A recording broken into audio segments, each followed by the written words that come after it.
Fala galera, tudo bem com vocês? O Vasco foi derrotado por São Paulo, num jogo onde a gente tinha muita expectativa por ser em São Januário, pelo técnico da seleção brasileira. Eu não sou o técnico, mas a comissão da seleção brasileira está em São Januário. A gente esperava um bom desempenho coletivo e individual de alguns jogadores, Felipe Coutinho, Ryan e PH. Justamente um desses, para mim, foi crucial na derrota do Vasco pro São Paulo. Tudo isso a gente vai falar aqui, mas antes eu peço a vocês, galera, se inscreve no canal, deixe seu like aí, ativa o sininho, ajuda o amigo a alcançar 1000 inscritos aí. Valeu, gente? Então, vamos começar pelo PH. Ele foi o autor do pênalti no último segundo do jogo. Achei um pênalti totalmente desnecessário. O Vasco vinha jogando bem, o Vasco teve uma bola boa na trave com o Ryan, mas o São Paulo ele era perigoso. Ele não tinha o volume que o Vasco tinha dentro do campo, até porque a gente, jogando São Januário, a gente é forte por natureza, mas ele levava muito perigo, São Paulo, quando chegava. E o Lucas voltou muito bem no jogo de São Paulo, articulando bem o meio de campo. É um jogador de qualidade também. É um jogador internacional, como a gente tinha um Coutinho ali em campo. Mas o PH faz um pênalti bobo em cima do Arboleda. E acho que se o Léo Jardim esperasse um pouquinho para não adivinhar canto, eu acho que ele pegaria pela forma que o Lucas bateu. Mas ele bateu e fez o gol. Mas o PH tem que ser crucificado por isso? Não, acho que ele tem muito mais acertos do que erros. Eu acho que foi uma atitude infeliz que comprometeu sim na derrota do time, mas não o suficiente para a gente não ter 45 minutos e buscar um empate, uma virada. Né? A gente esperava um pouco mais do Ryan, até porque a gente espera uma convocação para o Ryan, até para uma valorização numa venda no final do ano.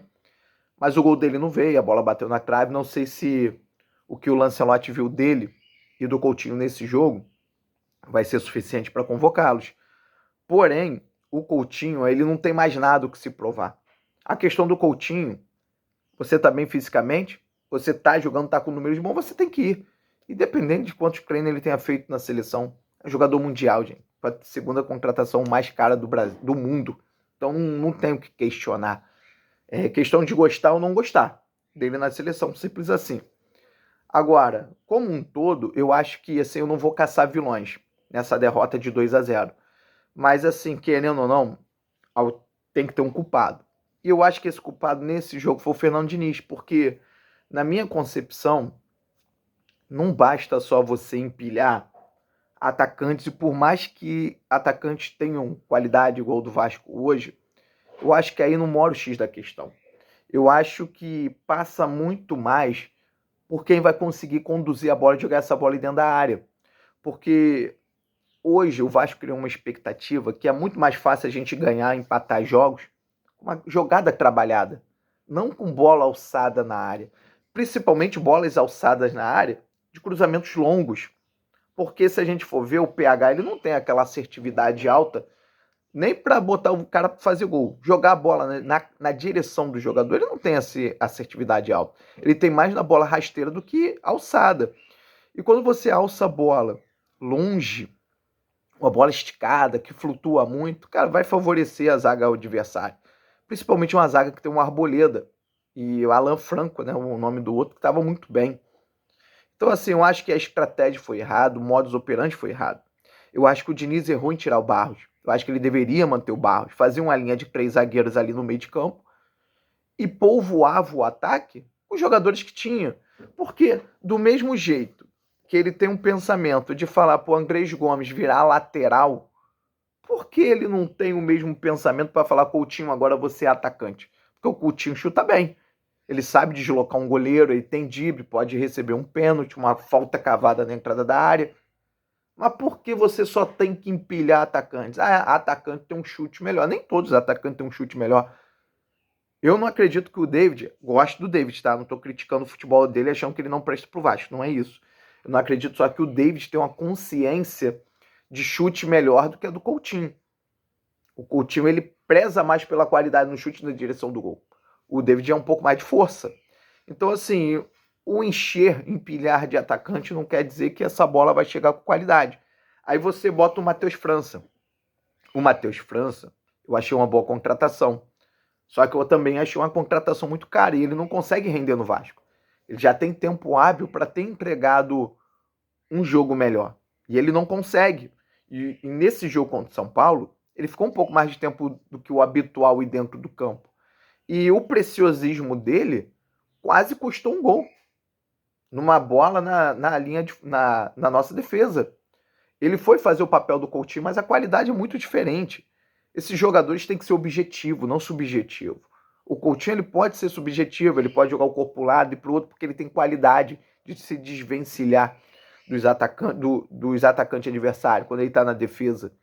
O Matheus França tem, mas não passa nem perto. Isso é fato. Ele não terá uma carreira próxima do Felipe Coutinho. Isso eu posso afirmar. A gente sabe quem é muito diferente. O Coutinho é muito diferente. O Matheus França é um pouquinho diferente dos demais. Não de todos, como é o Coutinho. Então, assim, achei muito preciosismo do Matheus França e achei um erro de desorganizar muito o time do Diniz. Porque de volume por volume, o Vasco já tinha muito volume e dentro do seu padrão de jogo para pressionar o São Paulo. Então, acho que a questão não foi essa. O volume já existia no campo, o ímpeto de vencer e empatar o jogo já existia, só que ele piorou isso com uma desorganização no campo. Não vou nem dizer que o segundo gol do São Paulo foi por causa disso. Talvez sim. Eu acho que foi mais mérito de efetividade do São Paulo.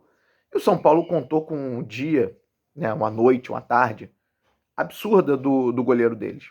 O goleiro deles evitou o São Paulo sair perdendo até de 2 gols de diferença já no primeiro tempo. Então, assim, a gente está falando de 2 forças que se equivalem, 2 times que têm camisa, 2 clubes que fizeram final de campeonato brasileiro, que a gente também ganhou dele e a gente vem levando vantagem nos últimos jogos contra o São Paulo. Mas, repito, são forças que se equivalem. Em uma hora o São Paulo vai ganhar aqui e ganhou, infelizmente. O Vasco não se tornou o pior time porque perdeu para o São Paulo, nem era o melhor time porque estava ganhando de todo mundo. O Vasco continua com um dos melhores futebol dentro do Brasil, um sério candidato a título da Copa do Brasil. A gente tem que botar o pé no chão, porque a impressão, tanto minha, falo por mim de outros torcedores, que a gente não ia perder nunca mais. Cara, a gente vai perder. Bons times perdem. Só que bons times, eles perdem para outros times que são bons. O que não pode acontecer é a gente perder para o Mirassol lá e aqui.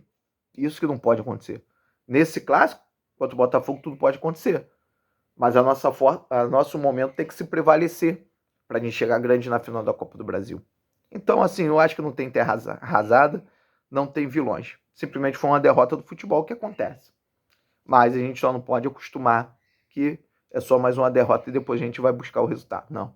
A gente já tem que buscar no próximo jogo para a gente chegar a esses 45 pontos, fazer uma das melhores pontuações dos últimos anos e para o ano que vem já entrar com muita confiança nos outros campeonatos. É simples assim. Valeu, gente. Até a próxima. Tamo junto.